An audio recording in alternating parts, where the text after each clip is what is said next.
man, let's jump right into this, man. This has been a weird NBA playoffs, but now we're into the championship. The Boston Celtics and the Dallas Mavericks. Tell me, which one of them teams you like the most? Do I like the most, or do I think it's gonna win? All right. Who you think gonna win? And I said this, if you go back, we roll back the tape. I know, we rolled the tape back. I said Boston. You know what I mean? I said Boston is, to me, they were built for this. You know what I mean? Mm-hmm. And they have everything to lose. To me, I think, if Boston doesn't get it done, it's going to be, do we blow up the freaking, do we blow up the whole establishment? Do we fire the coach? Do we trade players? But you know what I'm really excited about, though? What's that? When Jaylen Brown got that contract, everyone was like, oh, is he worth it? Is he this or is he that, right? Right. He's proven he might be the best player on that team. Yes, it is. I mean, I know your boys from East St. Louis. Well, you know, I got to roll with Tatum. But I mean, as a basketball fan and a basketball guy myself, I have to look at what's going on with my eyes. My eyes are telling me right now that Brown is the better player, and it's not that I wouldn't say he's the better player, but he's looking like the better player. But if you pay attention, what makes Tatum so great is everybody want to say he's just a scorer, right? He's figured out that I'm not scoring well right now in the series, but what he's doing is he's assisting the ball. He's averaging 10 rebounds a game as a guard now. So he's found another way to contribute to the team going forward. Yeah, hey, I agree 100%. But I think what and like I said, give or take, who's better or not better, I mean, they play well together. It's like peanut butter and jelly. You know what I mean? Jordan and Pippen. Yeah. It's the thing that puts them over the top, and you can see what's missing from maybe last year's champs. Jrue Holiday, man. Jrue. I mean, I'm telling you. He's not your. I'm gonna score 40 and 3. He is defender. Their backcourt to me, because like I said, they have the best on-ball defense I've seen, because they care about defense. Mm-hmm. You know what I'm saying? I think that's what basketball has been missing, because everything's set. Well, all sports, everything's set up for offense. Right. Everything's set up for the score. That's what the fans want to see, this and that. But to see someone play with the passion that he plays with on defense, not just him. The whole team. The whole team. Your guy came off the bench and hasn't played in 3 weeks, and I thought Wilt Chamberlain was back. Porzingis, he was blocking. He was blocking everyone's shot. And you know what? I was sitting there. I was like, man, dang! If the Kings could just have just one of those guys one time. Can we get some wings and have a center to protect our goal? You know what I mean? But I just think Boston was built for it. You know what I mean? And I think they're playing as a team. You know what I mean? They're not playing. One person's not trying to get a new Nike deal or a Gatorade contract. Right. They're playing to win a trophy. Trying to get the ring, man. Yeah, they're winning for the goal. The goal is the trophy. Mm-hmm. You know what I'm saying? And, go back to what you were saying about defense. In either sport, I don't care if it's baseball, football, basketball, defense wins the championships. That's what gets the big trophy. That's what gets you the pretty rings. That's what gets you over the hump. Offense is great. Offense is going to sell tickets. But when you want to get down to the nitty-gritty, I don't care what sport it is, it's going to come down to the defense. And everybody is hollering, oh, Boston is playing great defense. Because Boston wants to play for that ring. They want that ring. Now, I heard a big thing today that Porzingis is hurt again. Don't think he's going to be able to play in the next 3 games. Now, I saw a stat that says that they're plus 25 with Porzingis on the court. But with Porzingis off the court, Dallas and Boston is even. Well, I'm going to across the board, man. I'm going to put my money on Big Al. You're talking about another pro. I'll take Big Al too. See, that's the whole thing. That being in the locker room. Mm-hmm. And we, early on in the podcast, we said winners keep winners around and people that can make a difference. That's true.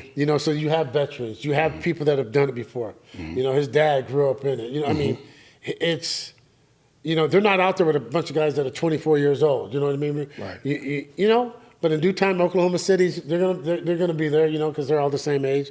But you lose your guy, and it could be a lot worse than Big Al coming off the bench. You know what I mean? You got to look at it like this now. Al's been starting.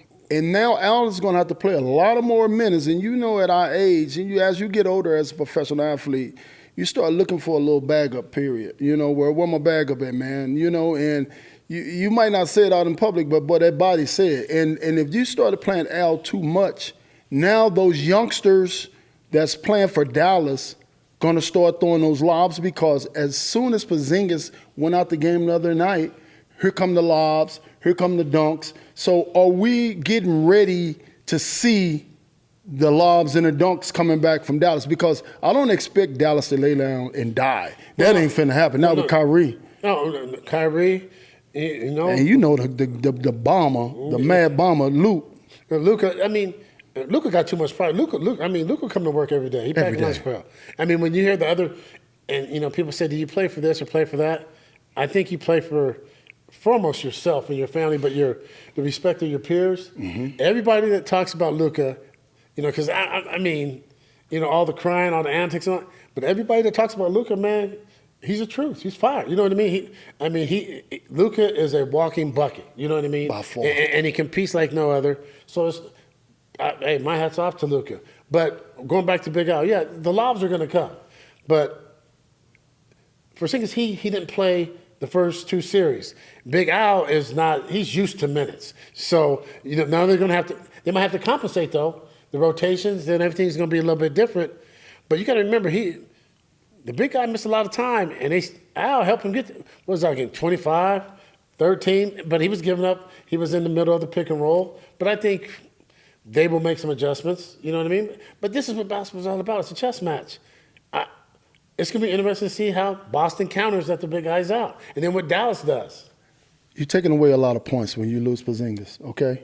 Those are a lot of points. You take those points away for Porzingis, those are the margins that Dallas lost by. Okay, you know what? Each time. We're gonna go to our statistician real quick, because you know what? Well, I'm gonna see what Al averaged to get here, and then we're gonna see Porzingis his 1 or 2 games. But we just talking about championship now.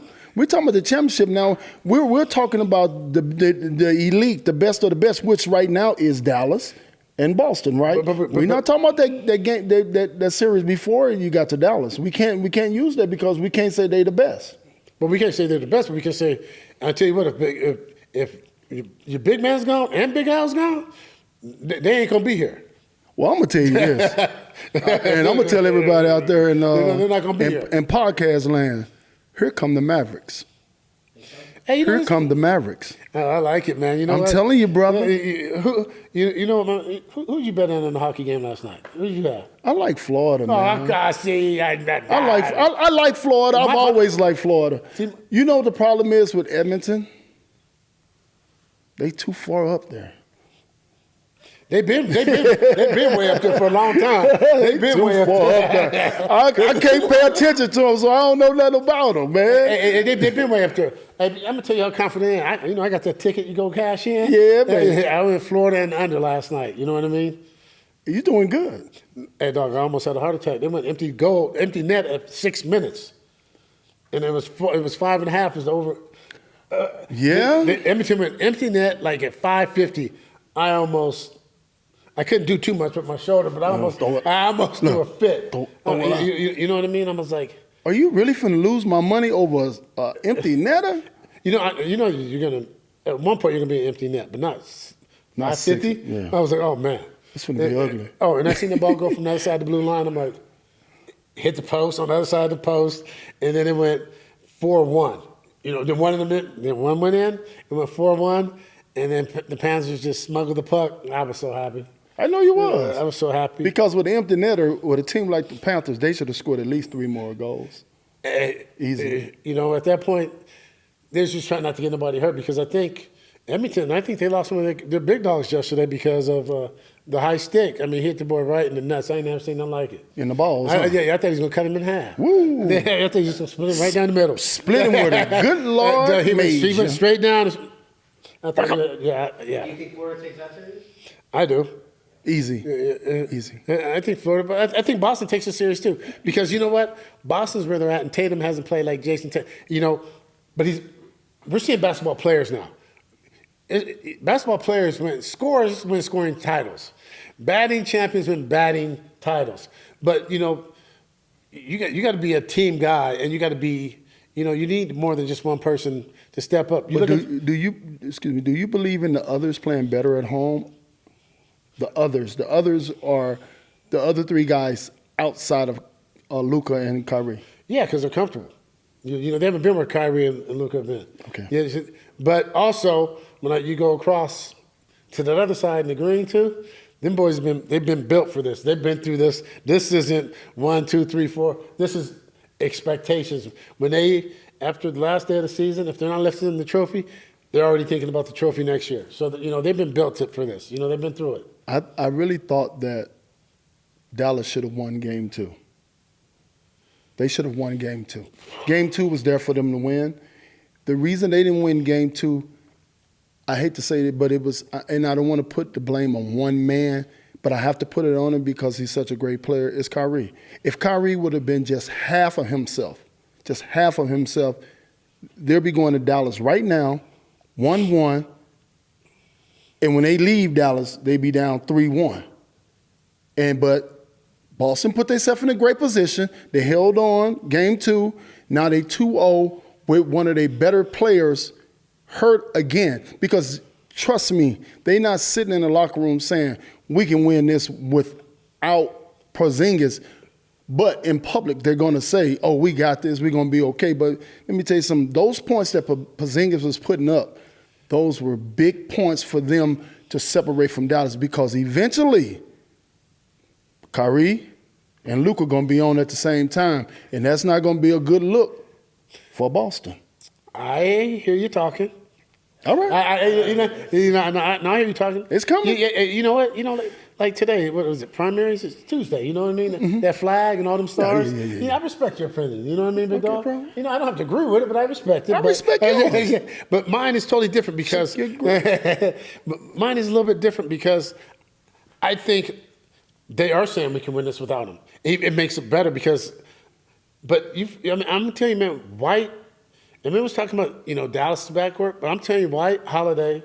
I mean, if you're talking about basketball players, man, them was basketball players. I mean, White is underrated. I mean, he's not underrated in basketball world. Yeah. But he's. I'm glad he cut his hair, but I'm glad he's a basketball player. He looks better, though. A lot better. He looks better. He looks better. Yeah, he was fighting for a long time. Yeah, man.